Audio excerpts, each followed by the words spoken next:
I embark on this series of essays for several reasons. First, I need to straighten my own thinking about the theology of marriage. Despite past research on this topic that I've done, its significance demands a deeper look. Second, as a group, we appear to have wildly divergent perspectives. In other words, we're typical Orthodox Christians. Hopefully, by providing a biblical and patristic view on the matter, I can offer something that we can rally around. And third, and selfishly, it does offer me the chance to show off. Don't worry, I will confess my sins at a later date. And I suppose, realistically, this gives me something else I can do with my time.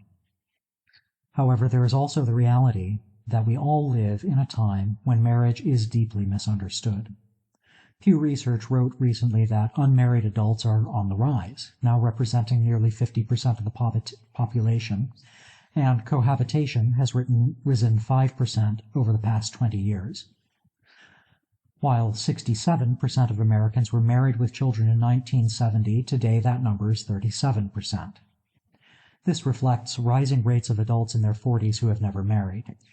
This has been accompanied by increasing support for same-sex marriage, suggesting a deeply flawed, fundamental understanding of the institution as a whole. Up to over 60% support now, which is a dramatic increase over the past 20 years. Most tellingly, Americans have generally negative views on marriage and the family. Having a career is viewed as the most important factor to creating a fulfilling life at 71%. Marriage is not seen this way, valued at only 23%. Ironically, having children is valued at 26%. People believe that falling fertility is a net positive, good for women, not especially good for the economy, but good overall. We believe generally that divorce doesn't happen often enough, and it is women who are predominantly supportive of divorce, less so with men. And the majority of Americans support the single-parent household model, partly perhaps because a quarter of all children today are raised in that context. All of these patterns appear to correlate with falling religious belief and practice. Orthodox Christians are increasingly likely to encounter converts from Protestant backgrounds who will affirm that marriage is on the rocks, as theological misunderstanding of marriage is running rampant.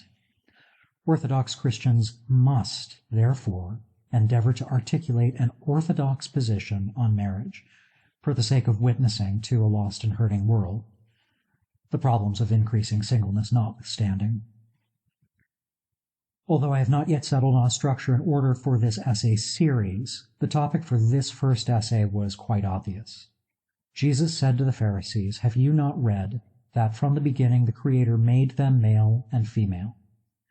And he said, for this reason, a man will leave his father and mother and cling to his wife, and the two will become one flesh." Matthew 19, 4-5. The simplest reason for marriage is that we exist as men and women, but our society cannot answer such a simple question as, what is a woman? In order to establish any basis or justification for marriage of any kind, we must begin with the nature of masculinity and femininity. In this first essay, I will try to put forward an orthodox understanding of the charisms that undergird masculinity and femininity. Without them, any understanding of marriage will fall short. My claim is the same as Paul Evdokimov's. Men and women naturally receive a unique piece of the character of God. Men reflect the logos of God, knowledge and discernment. This is Christocentric and embodied most fully in the life of John the Forerunner. Men are human in their acting. Women reflect the pneuma of God, the life force, goodness, beauty. This is characteristic of the Holy Spirit and embodied most fully in the life of Rahab. Just kidding, it is the Theotokos. Women are human in their essence, or in their being. Simply, men have a charism to say no. Women have a charism to say yes. Men discern between good and evil, whether inside the community or without, and act to reject evil. Women identify all that God has made good and celebrate it. especially those things that are good in simplicity and are often otherwise overlooked. This is beautifully illustrated in the account of Jesus' presentation in the temple. Simeon, discerning the good in Jesus and prophesying to the evil that will occur, and Anna, celebrating God in a state of ecstasy, Luke 2:25-38. The importance of these charisms is apparent in the differentiation of sex in the creation accounts. Though I am treading on thin theological ice here, there is some reason to suspect that Adam might have been sexless or androgynous prior to the creation of Eve. Although the first chapter of Genesis portrays a simultaneous creation of male and female, this is Genesis 1:27, the second chapter gives a little more detail. It is this second chapter, scholars believe, that is probably the older of the two accounts, particularly given its primal imagery. This makes it particularly important for us to think about it carefully. Adam, in Hebrew, the name of Adam, is also used to mean persons or earth, literally dirt.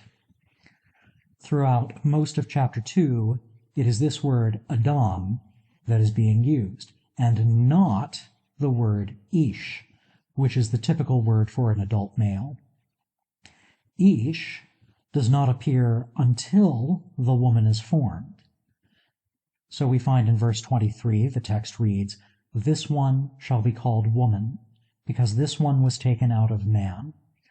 In Hebrew, this is literally lezot, this one. Yikare shall be called Isha, that is, woman. Ki meish, for out of man. Lukochazot, this one was taken. Adam becomes Ish, and Isha, man and woman. We also find in this passage that though the man's charism is not given, the woman's is, if we look closely at her name. Eve is not an appropriate translation or reflection of her name in Hebrew, that is, Chava. The one who bears the charism of the pneuma, the life force of the divine God, is quite literally named life, Chava. The text says the female was taken out of the male. Now, from this, it suggests that the male pre-existed both. So, why would I claim that this Adam was some sexless androgynous being prior to the creation of Adam and Eve? We can explain this somewhat by the fact that Hebrew, like many other languages, treats the masculine tense as both masculine and neutral. We should also note in this passage that the man literally gives birth to the woman. Her form and substance come out of his body. This is a feminine act, suggesting that this Adam may have been initially androgynous. This also might have been the opinion of John Chrysostom. He wrote, "God's ingenuity in the beginning divided one flesh into two." Though, of course, the simplest explanation here is that this entire concept that I presented of an androgynous man, I'm treading on thin theological ice, and the notion of a sexless human who is divided into two sexes is a forced interpretation.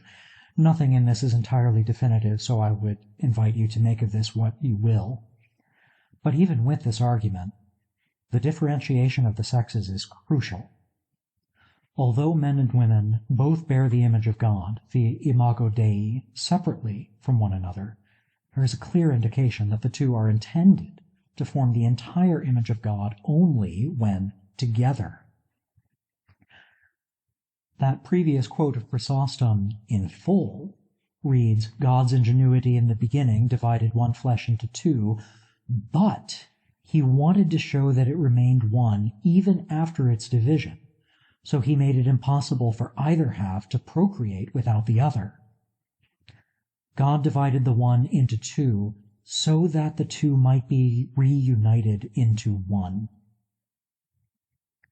Without the reunification of masculinity and femininity, the image of God remains incomplete. and we are unable to participate in the deepest likeness we share with God, that is, the creation of new persons. I will back into this more deeply in my next essay. Although the woman's charism is revealed in the creation account, you might notice that the man's was not, which means that we are left probing fallen humanity for a vision of our original identity. And that is something of a problem. Evdokimov writes, according to Jacob Boehme, the Virgin flew away and the earth knows only bad masculinity and bad femininity. We see something of an echo of this in the toxic masculinity narrative today. To confirm the two charisms, we're going to have to look at a pairing of couples, and in particular their fallen behavior. So in this case, I want to compare Adam and Eve prior to and through the fall with Ahab and Jezebel after the fall. Let's stay with the garden for now. Eve looks at the fruit and has a problem. Genesis reads, "When the woman saw that the tree was good for food, and that it was a delight to the eyes, and that the tree was to be desired to make one wise, she took of its fruit and ate." Notice that threefold statement of good, delight, and desired. This is the affirming role of yes to something that truly is good, but is disastrously and inappropriately focused on something that God has temporarily forbidden. Notice also that all of this begins with the woman saw. She observed with her eyes and subsequently desired.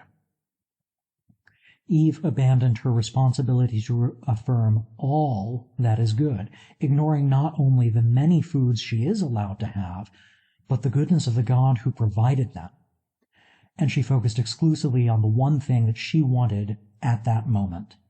Her yes was unyielding, demanding, and small, therefore corrupt. Adam's sin was quite different. We are only told that Eve gave him the fruit and he ate. He never asked, "Where did you get this? Why does this look familiar?" If his role is truly to say no, then he is required to point out this is a problem, but he kept his mouth shut and obeyed. Now, I suspect that he failed to say no because he was looking at Eve herself. He's obsessed with her beauty and her goodness. He also had a problem with focus. But in this case, he saw nothing but the woman, and in his desire to please her, he abdicated his duty. We see this same pattern repeated with Ahab and Jezebel. The foreigner Jezebel came to Israel in the midst of a crisis. Israel was experiencing a drought. Her brilliant solution is to introduce Israel to worship of Baal, the god of storms, rain, and the harvest. She is hyper-focused on her own beliefs and misses the riches around her that is Israel's faith. In fact, she goes so far that she murders the prophets of Israel.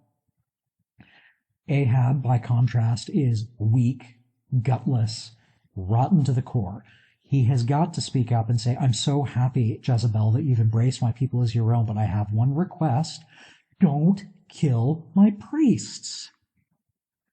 Maybe he was rotten to the point of indifference, or Jezebel was really, really hot and difficult to refuse, probably both.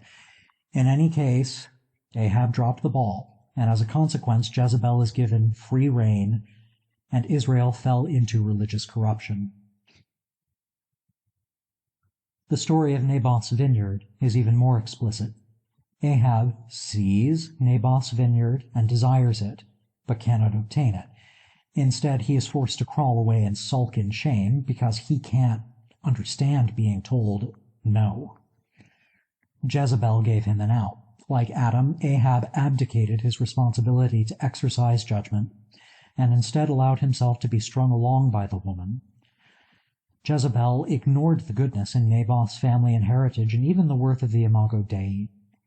She saw only the good vineyard, her sulking husband, and Naboth was just a roadblock.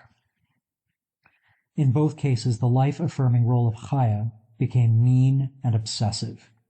Instead of affirming the goodness that surrounded them, Both Eve and Jezebel hyper-focused on the one thing they desired, to the exclusion of everything else. The men, responsible for limiting the potentially boundaryless affirmation of their wives, both get sucked into obsession over feminine beauty and fail to act. These examples of corrupted humanity are not exhaustive.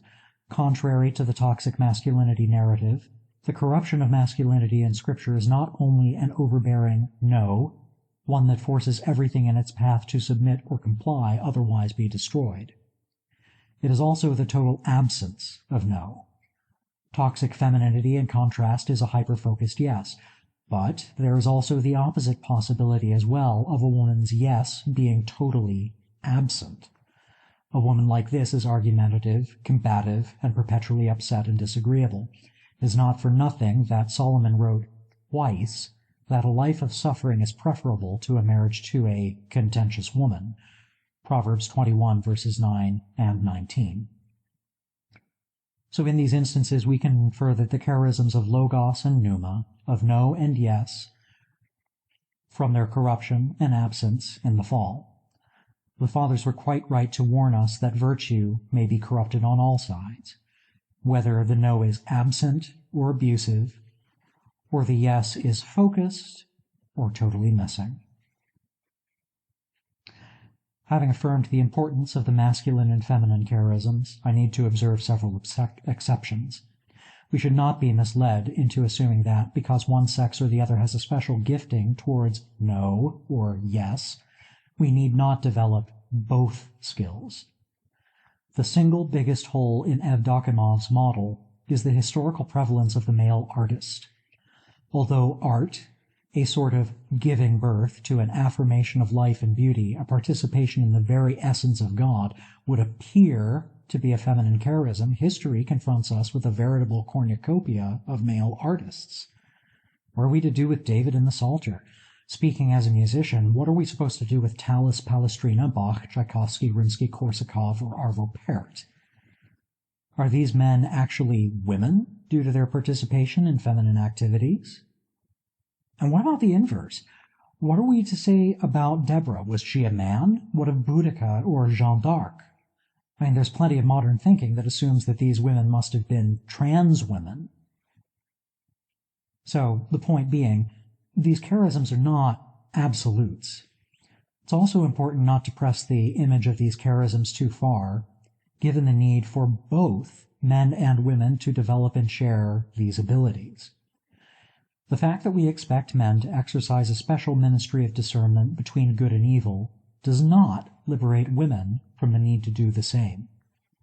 In fact, if women have a tendency to affirm goodness even in the midst of evil, surely it is sometimes more important for women than men to know when to say no. In the inverse, a man who is unable to affirm the goodness of God falls far short of the calling in Scripture. A deep risk of discernment and analysis is that analysis kills. In order to love others, men must be capable of loving their neighbors as whole persons, not just as objects to be analyzed. However, even loosely held, you will notice that these charisms do present a serious challenge to secular society today. Let's take a look at that challenge. Modern liberals tend to follow the work of John Money and divide persons between mind and body. This gives rise to the notion of a separation of sex from gender. However, John Chryssavgis points out that this idea is entirely alien to Christendom. To be male and female is ontological. It is a reality that transcends the flesh and incorporates heart and soul as whole persons. To say otherwise is to miss the fact that the divisions of sex and gender and the division of man and woman is a direct consequence of the fall. The fact that we end up fighting and disagreeing with one another is sin. Recall that for Chrysostom, the division created between men and women is a consequence of sin, a division between that which was never meant to be divided. Modern liberals also balk at the idea of gender characteristics or gender roles. Although we need to guard against taking these generalizations too seriously, Chrysostom is clear that too much similarity between men and women could lead to rivalry, particularly in marriage. He wrote, "When husband and wife are at odds with one another, their household is in no better shape than a storm-tossed ship in which the captain and the pilot disagree." Conversely, modern conservatives are obsessed with traditional conservative or family values. But these need to be seen for what they truly are. These are not historical values per se, but they really reflect a small swath of family life, mostly in the mid-1900s. And this is almost exclusively the consequence of the Industrial Revolution. For most families throughout history, the idea that the husband would support the family solo and the wife would stay home, take care of the household and the children, that was a pipe dream. A husband and a wife had to work the fields together, and part of the reason for having children at all was because the children would provide additional labor. Now, Chrysostom does also seem to believe that this division of labor is critical, a concept that likely only applied to the upper class of society prior to the formation of a middle class in the Industrial Revolution. Chrysostom does also speak of a sort of equality between men and women that does not quite fit the Tradcon model. He writes, "The wife is a secondary authority, but nevertheless she possesses real authority and equality of dignity, while the husband still retains the role of headship. The welfare of the household is thus maintained." Chrysostom also gives back to women a sort of unique authority to balance out the break within marriage that resulted from the fall. Recall, "Your desire shall be for your husband, and he shall rule over you." Under Chrysostom's view, the husband still rules over the wife. But women receive a degree of their autonomy back through having absolute rule over their husband's body. We should also recognize that a strong Tradcon model of men and women is objectifying and destructive. It reduces women to sex objects, incubators, and maids, and it reduces men to ATMs, construction tools, and inseminators. Although modern conservatives value the difference between men and women, and that is good, this difference, I think, is often exaggerated to our detriment. The charisms of logos and pneuma, of doing and being, of no and yes, they need to be held firmly, but gently. And thus my first essay reaches a close. I have tried to demonstrate the importance of being able to distinguish between masculinity and femininity in order to establish a firm foundation and justification for Christian marriage. I have proposed that Evdokimov's model of masculinity and femininity as each possessing a unique charism, the logos and pneuma, of doing and being, of no and yes, reflecting the saints in glory and contrasted in fallen human couples. I have also demonstrated that this model is easy to misinterpret or exaggerate. Sadly, this aspect of Evdokimov's work suggests that our understanding of masculinity and femininity is incomplete. I think about it. The secular world around us denies that male and female exist at all. But the Orthodox world is so used to just living the realities of male and female that attempting to explain or describe them is completely unfamiliar. We're not prepared to do that very much. So what I find is that this aspect of being able to explain masculine and feminine within orthodoxy is going to require greater study and focus, at least more than I've found so far in my limited research. Additionally, I've discussed briefly how the two charisms of masculinity and femininity are distorted in the modern understanding of both liberal and conservative thinkers. However, the reason and purpose of marriage goes deeper than simple differentiation of the sexes. As I mentioned earlier, because both sexes are created in the image of God, thus the image cannot be completed except in the context of a strictly heterosexual marriage. One man, one woman. Thus, the gender ideology of today fails to provide an appropriate argument for same-sex marriage. But exactly what is the image that we're talking about that marriage creates, and how is it created? So this deeper reflection on the iconographic nature of marriage, the reason why marriage is so significant to the Christian life, that's going to need to be the subject of my second essay. And hopefully by the time I get that essay put out, I'll have established a bit more of my plan for this series, and I'll be able to explain it in more detail.